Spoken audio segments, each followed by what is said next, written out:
Hello viewers, অচিন্ততার free coaching চ্যানেলে তোমাদের সকলকে স্বাগত জানাই। আজকের এই ভিডিওটিতে তোমরা যারা ক্যালকাটা ইউনিভার্সিটিতে বিএ পলিটিক্যাল সায়েন্স জেনারেল বা পাশে 6 সেমিস্টারে পড়ছো, তোমাদের যে ডিএসসি B2 পেপারটি রয়েছে হিউম্যান রাইট অর্থাৎ মানবাধিকার, এই পেপারটির একটি গুরুত্বপূর্ণ ইম্পর্টেন্ট প্রশ্ন 2024 সালের সাজেশন অনুযায়ী ভারতের সংবিধানে সংরক্ষিত সাম্যের অধিকার আলোচনা করো।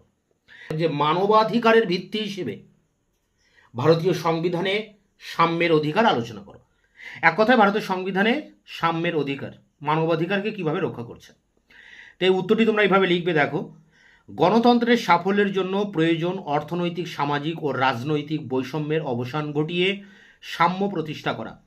ভারত একটি গণতান্ত্রিক রাষ্ট্র, তাই ভারতের সংবিধান রচয়িতারা সংবিধানের 14 থেকে 18 নম্বর ধারায় সাম্যের অধিকারকে স্বীকৃতি দিয়েছেন। সাম্য বলতে এখানে বোঝানো হয়েছে যে জাতি, ধর্ম, বর্ণ, স্ত্রী, পুরুষ, ধনী দরিদ্র নির্বিশেষে সমস্ত ভারতীয় নাগরিক রাষ্ট্রের কাছ থেকে সমান সুযোগ সুবিধা পাবে। 14 নম্বর ধারা, সংবিধানের 14 নম্বর ধারায় দুটি অধিকারের উল্লেখ রয়েছে। আইনের দৃষ্টিতে সাম্য এবং আইনের দ্বারা সমভাবে সংরক্ষিত হবার অধিকার। এরপরে দেখো, আইনের দৃষ্টিতে সাম্য কাকে বলে। আইনের দৃষ্টিতে সাম্য কথাটির অর্থ হলো সব নাগরিক আইনের চোখে সমান। প্রধানমন্ত্রী থেকে শুরু করে সাধারণ নাগরিক প্রত্যেকে সাধারণ আইনের নিয়ন্ত্রণাধীন এবং সাধারণ আদালতের এখতিয়ারভুক্ত।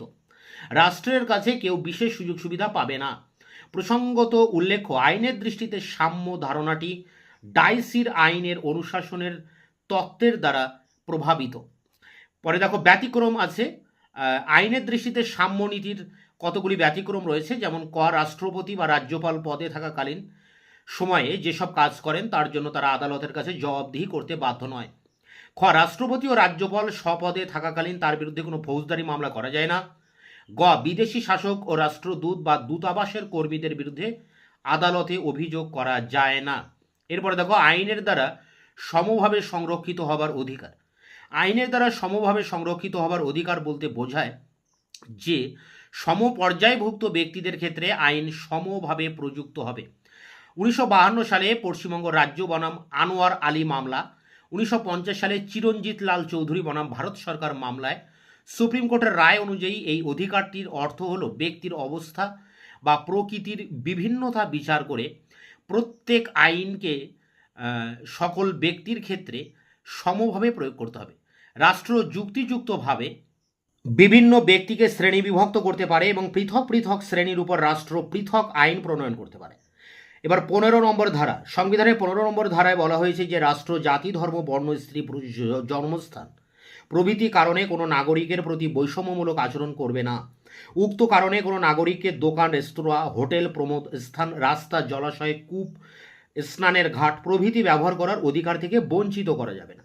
ব্যতিক্রম, 15 নম্বর ধারাটির কতগুলি ব্যতিক্রম রয়েছে, যেমন রাষ্ট্র জনস্বার্থে দোকান, হোটেল, রেস্তোরাঁ, কূপ, জলাশয় প্রভৃতি ব্যবহারের ক্ষেত্রে ছোঁয়াচে রোগীর প্রবেশ নিষিদ্ধ করতে পারে। রাষ্ট্র স্ত্রী, শিশু, তপশিলি জাতি, তপশিলি উপজাতি, অনগ্রসর শ্রেণীর জন্য বিশেষ ব্যবস্থা করতে পারে। এরপরে দেখো 16 নম্বর ধারা।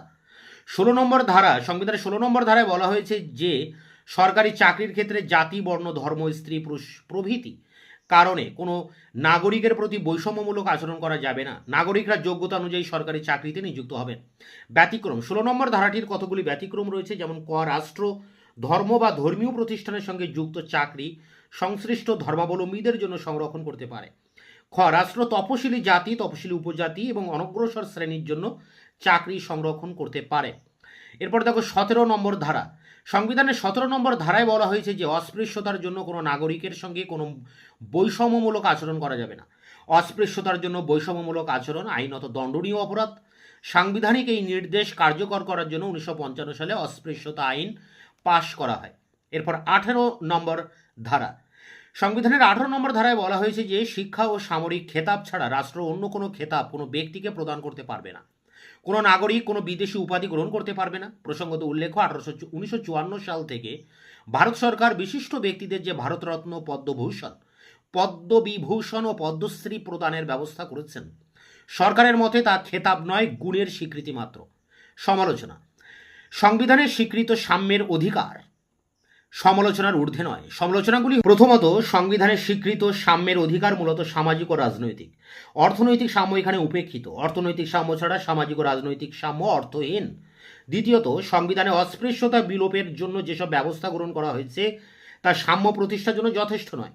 তৃতীয়ত তপশিলি জাতি, তপশিলি উপজাতি ও অনগ্রসর শ্রেণীর জন্য সংরক্ষণ ব্যবস্থা ভারতের ঐক্য ও সংহতিকে বিপন্ন করেছে। এরপর দেখো মূল্যায়ন। সমালোচিত হলেও সংবিধানের স্বীকৃত সাম্যে অধিকার অত্যন্ত গুরুত্বপূর্ণ। গণতন্ত্রকে সঠিকভাবে উপভোগ করতে হলে সাম্য প্রতিষ্ঠার প্রয়োজন। অর্থনৈতিক সাম্য ছাড়া অন্যান্য ক্ষেত্রে সাম্য অর্থহীন, লোক ঠকানো ব্যাপার। তাই নির্দেশমূলক নীতিতে যে অর্থনৈতিক ন্যায় প্রতিষ্ঠার কথা বলা হয়েছে সেগুলি দ্রুত কার্যকর করা প্রয়োজন। তো এই ছিল মানবাধিকারের ভিত্তি হিসেবে ভারতীয় সংবিধানের সাম্যের অধিকারের আলোচনা। তোমরা এই প্রশ্নটির উত্তর সংগ্রহ করে পরীক্ষার জন্য প্রস্তুতি নাও।